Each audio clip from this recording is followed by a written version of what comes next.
Greetings!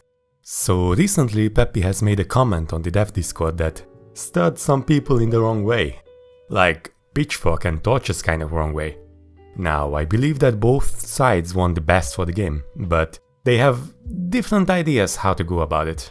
On top of that, there is probably a slight misunderstanding from the pitchfork crew over here, and Peppy isn't really the best communicator in the world either. To be fair, this is all very stupid and tiring. I'm going to sum up the whole situation, so be sure to call me out in the comment section if I get anything wrong. Basically, Xexar got tired of all the useless ideas regarding the PP system, and he snapped at some of the very enthusiastic players during a discussion about the proposed speed change in the dev Discord. He went for the easy way to discredit them by calling out their inexperience. Obviously, Peppy didn't like that Xexar is discriminating against low-ranked players without properly arguing against their ideas. So he asked Xexar to lose that attitude and claimed he would be more interested in listening to the majority than the top subset of players. Then some players posted screen caps of Peppy saying all this, claiming that he would rather have 6 digits balancing the PP system instead of top players. So who is in the wrong here? Well, either nobody or everyone, depending on what you consider wrong. Xexar probably shouldn't have snapped at the 5 digits, but to be fair, there are a lot of 5 and 6 digits with absolutely no knowledge of the PP system, yet seemingly infinite enthusiasm for fixing it. We all know at least one person in the 2 digits that has some seriously wrong ideas about balancing the PP system. Statistically speaking, there are 1,000 times more of these people in the 5 digits and 10,000 times more in the 6 digits. It has to be really tiring dealing with all of them. However, that attitude on the long term can manifest into a prejudice that would prevent him from listening to an actual good suggestion, just because it comes from a lower ranked player. Whether it's worth going through 100 garbage opinions just so you can consider a decent one is another question. Peppy probably worded his comment not the perfect way, to say the least. What he most likely meant was that Xexar shouldn't flex on lower ranked players in a Discord channel dedicated for discussing PP development, even if it's annoying dealing with most of them.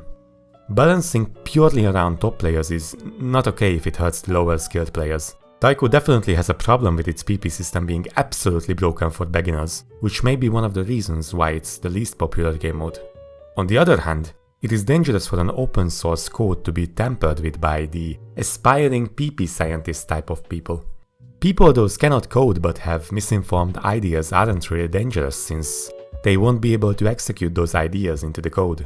The only thing that could prevent a PP change that looks good on the surface but overall would break things in unexpected ways is the community backlash, which is what we are seeing right now by certain players those posted the screen cap. To be fair, Ephemeral's post on Ozgame should be enough to clear that misunderstanding. The most important thing to get from that is we need to look at the merits of the ideas, and not who said it. And believe me, it's not just 5 and 6 digits those make uninformed statements. High-ranked players do too, and they are a lot more confident in them, and a lot more people believe in them without questioning what they say. Which is why I think it is very possible and maybe even required to elaborate on a number of things if we want to come to a mutual understanding. This video will also serve as a guideline to people those want to discuss PP changes in the dev Discord, or really anywhere else. This includes those pesky 5 and 6 digits and the true gamer top players alike. I am aware of how frustrating it is to discuss this stuff with people those have absolutely no idea what it takes to execute their uninformed and fundamentally broken ideas. Now imagine how frustrating it is to people those can actually work on the PP system. Some players are obviously annoyed by Peppy's aloof approach, which may seem like he doesn't care much. Obviously, if he didn't care, he would have just sold the game already. But the essential thing to understand in his approach is that he wants everyone to enjoy the game to its fullest. You know, like a good old commie. But that doesn't mean he's against established players contributing to the system. Tweeting hyperboles like this doesn't help whatever goal you are trying to achieve, and being snarky on subreddit won't help either. Unless you want to alienate the main developer of this game from your ideas. Now let's get to the meaty part. In order to improve on the official PP system, there are some basic requirements. First, the idea has to be executable in terms of coding. If there is a great idea that sounds very simple, chances are the only thing preventing it from getting into the PP system is that nobody in the community can code it into PPv2.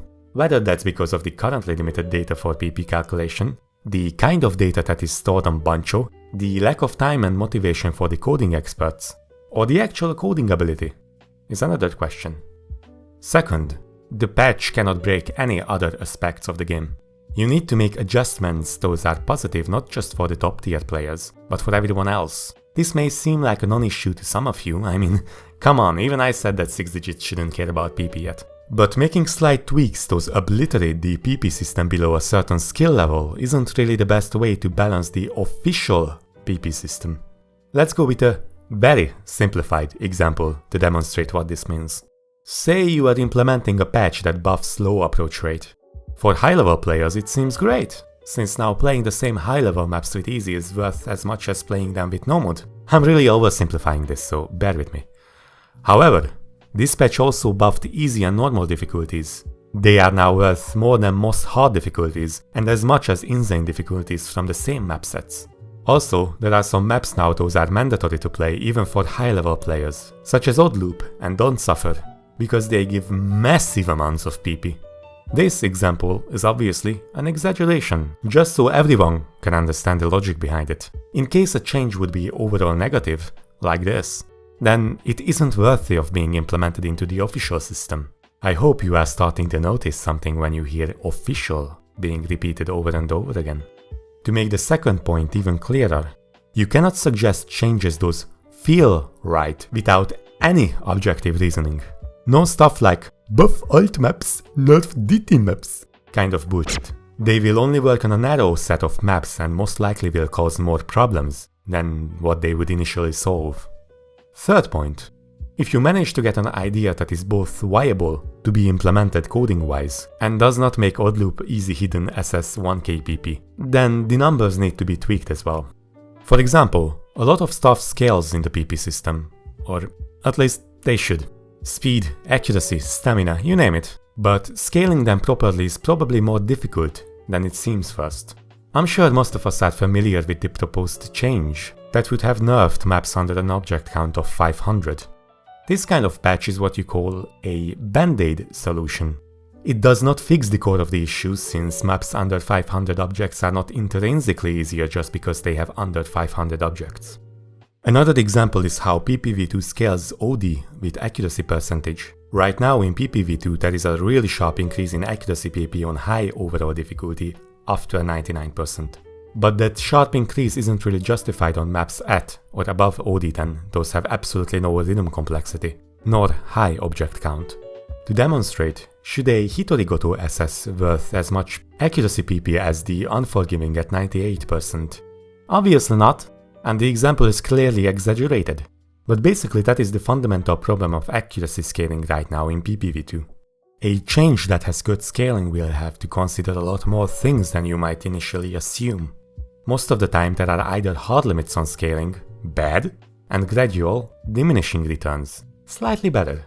What are diminishing returns, you may ask? Well, to simply put, it revolves the same thing less and less in case it is repeated in some form. It is the reason why the liquidity year mix isn't worth 16.6666666666666666666666666666666666666666666666666666666666666666666666666666666666666666666666666666666666666666666666666666666666666666666666666666666666666666666. times more accuracy PP in PPv2 compared to this thing. Likewise, if you made a map that played the same song twice and mapped both exactly the same way, they wouldn't worth twice as much PP. For things such as streaming stamina, it gets tricky.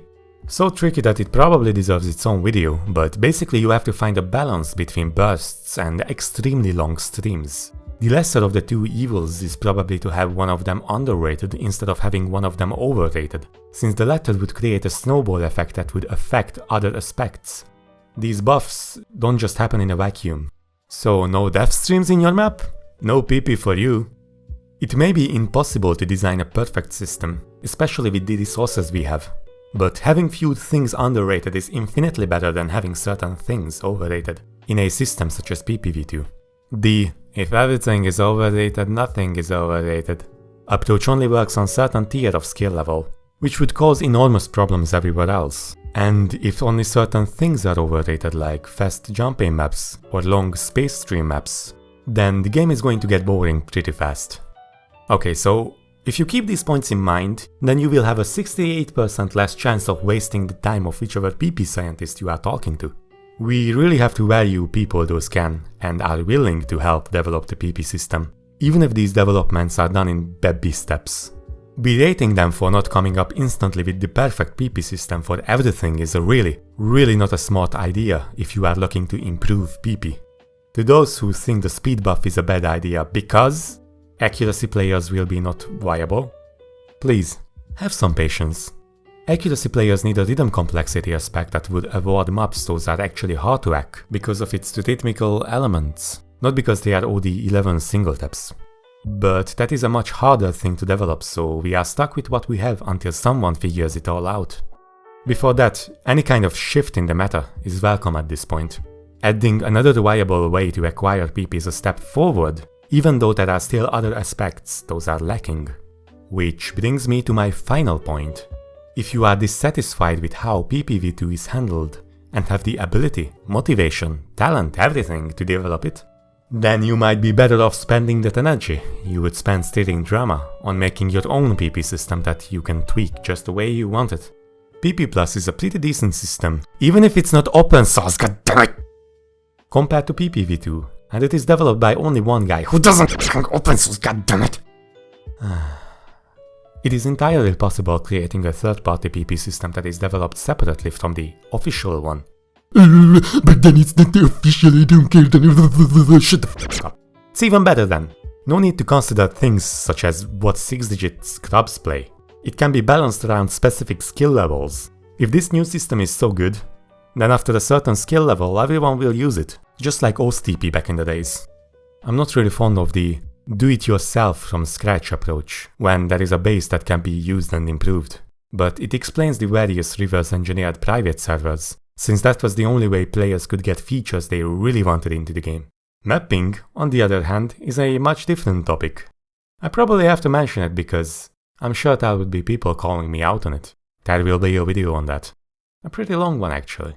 In a nutshell, certain type of mapping ruins the game by doing bad things that would stop if the bad things wouldn't be done. In comparison, the lack of action is the problem with the PP development right now. Absolutely different. Hope that's enough until next time.